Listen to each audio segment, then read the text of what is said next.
میرے حبیب کریم علیہ السلام نے جس عورت کو پسند کیا، جس عورت کی تعریف کی، جس عورت کی بابت میرے نبی نے ارشاد فرمایا، وہ بڑے خوبصورت لفظ ہیں، صاحب احکام القرآن نے لکھے ہیں۔ میرے حبیب پاک نے صحابہ کی محفل سجائی، مجمع کھچا کھچ مسجد بھر گئی۔ حضور نے فرمایا بول کے بتاؤ خیر النساء کون سی ہے، عورتوں میں سب سے اچھی بی بی کون سی ہے، بول کر کے بتاؤ۔ حضرت صدیق اکبر سے لے کر مولا علی تک، حضرت علی سے لے کر جناب بلال تک، حضرت سلمان فارسی سے لے کر عبداللہ مزنی تک بھرا پڑا ہے مجمع۔ حضور نے فرمایا بولو سب سے اچھی عورت کون ہوتی ہے؟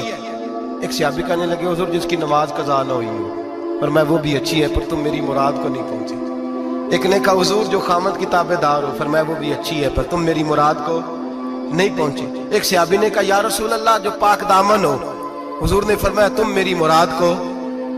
حضرت علی فرماتے ہیں جب سب کے جواب غلط ہو گئے تو میں قد میرا چھوٹا تھا، میں پیچھے بیٹھا تھا، میں گردن جھکا کے پیچھے سے نکل گیا۔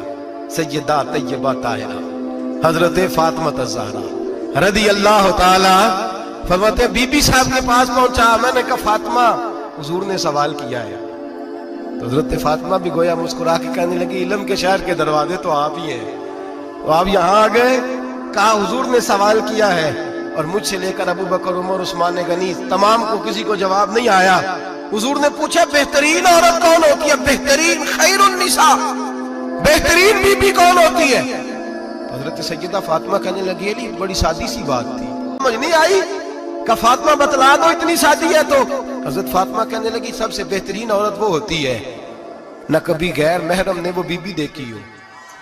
اگلے جملے بھی یاد رکھنے، اور فرمایا نہ اس بی بی نے کبھی کوئی غیر محرم دیکھا ہو۔ صرف مرد پہ پابندی نہیں کہ وہ عورت نہ دیکھے، فرمایا عورت پہ بھی پابندی ہے کہ وہ بھی غیر محرم کا چہرہ نہ دیکھے۔ فرمایا بی بی نے بھی غیر محرم نہ دیکھا ہو، وہ خیر النساء ہے، وہ سب سے اعلیٰ۔ حضرت علی کہتے میں جھٹ سے آیا، پیچھے بیٹھا، بات ابھی جاری تھی، میں نے ہاتھ کھڑا کر دیا، میں نے کہا حضور میں بتاؤں؟ نبی پاک نے فرمایا بتلاؤ۔ تو کہتے میں نے کہا حضور بہترین بی بی وہ ہوتی ہے جس نے نہ کبھی غیر محرم دیکھا ہو اور نہ غیر محرم نے کبھی اسے دیکھا ہو۔ علی فرماتے ہیں میں نے جواب دیا تو میرے رسول کی آنکھوں میں آنسو آ گئے، حضور روئے اور فرماتے ہنستے مسکراتے اچانک صحابہ کے آنسو برسنے لگے، مجمع پہ کیف سا طاری ہو گیا، آنکھیں برسنے لگی۔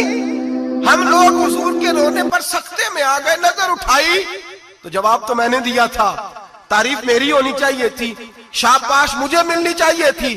میرے حبیب نے رو کے آنسو پوچھ کے فرمایا میں تمہیں کہتا نہیں الفاطمہ تو بدعۃ منی، فاطمہ واقعی میرے جگر کا ٹکڑا ہے، فاطمہ میرے وجود کا حصہ ہے، میں تمہیں کہتا نہیں رہتا۔ کہا فاطمہ میرے جگر کا ٹکڑا ہے۔ حضرت علی فرماتے ہیں صحابہ میری طرف دیکھنے لگے اور کہنے لگے علی جواب تو دے، شاباش بی بی صاحبہ کو ملے۔ تو کہتے ہیں میں نے کہا حضور روئے ہیں تو آنسو میرے بھی چھلک ہی پڑے ہیں۔ فرمانے لگے لفظ میرے ہیں پر سوچ اس بیٹی کے ہے جس کی تربیت محمد عربی نے فرمائی ہے۔ فرمایا جملے میرے ہیں میں بیان کر رہا ہوں لیکن پیچھے سوچ اس نور والی بیٹی کی ہے جس کو اپنے گھر کے اندر رہ کے آنگن میں رکھ کے رسول پاک نے پرورش فرمائی۔ حضرت فاطمہ فرماتی ہیں حضرت علی میرے پاس دوڑے آئے اور کہنے لگے فاطمہ چل مسجد، پتہ نہیں حضور کو کیا ہو گیا۔ حضور رو کے بحال ہو گئے اور حضور حجرے میں رو رہے ہیں اور ہچکیوں کی آواز مسجد میں آ رہی ہے۔ چل ذرا چل کے حضور کی بات دیکھ کیا ہوا ہے، ہماری کو طاقت نہیں اندر جانے کی۔ سیدہ طیبہ طاہرہ حضرت فاطمہ جھٹ سے پردہ اوڑا، حاضر خدمت ہوئی، اندر گئیں، کہتی ہیں حضور کے کندھے پہ ہاتھ رکھا تو محبوب بیٹی کے ہاتھ کی ٹھنڈک محسوس کی، سر سجدے سے اٹھایا، فرمایا فاطمہ آ گئی ہو؟ حضور آئی، فرمایا چل بیٹی تو بھی ہاتھ اٹھا اور میری امت کی بیٹیوں کے لیے دعا مانگ، چل تو بھی ہاتھ اٹھا میری امت کی بہنوں ماؤں کے لیے دعا مانگ۔ محبوبہ کیا ہوا؟ میرے حبیب نے فرمایا رات مجھے دکھایا گیا ہے دوزخ میں کچھ بیبیاں ہیں، ان کے بال فرشتوں نے باندھے ہوئے ہیں اور انہیں گرز مار رہے ہیں، وہ چیختی چلاتی ہیں اور مدد کے لیے پکارتی ہیں، بڑی تکلیف میں ہیں۔ تو بی بی صاحب عرض کرتے ہیں یا رسول اللہ ان کی غلطی کیا ہے؟ تو میرے نبی نے فرمایا وہ باریک دوپٹہ اوڑھتی تھی، وہ باریک دوپٹہ اوڑھتی تھی، ان کے بال چمکتے تھے، غیر محرموں کی نظر پڑتی تھی، انہیں دوزخ میں سزا ملے گی، وہ چلائیں گی چیخیں گی، ان کی مدد کو کوئی نہیں پہنچے گا، چل تو ہاتھ اٹھا دعا مانگ۔ حضرت فاطمہ امت کو پیغام دیتی ہیں پردہ اوڑھ دو، حجاب میں آ جاؤ، اپنے آپ کو رسول اللہ کی بارگاہ میں جھکا دو،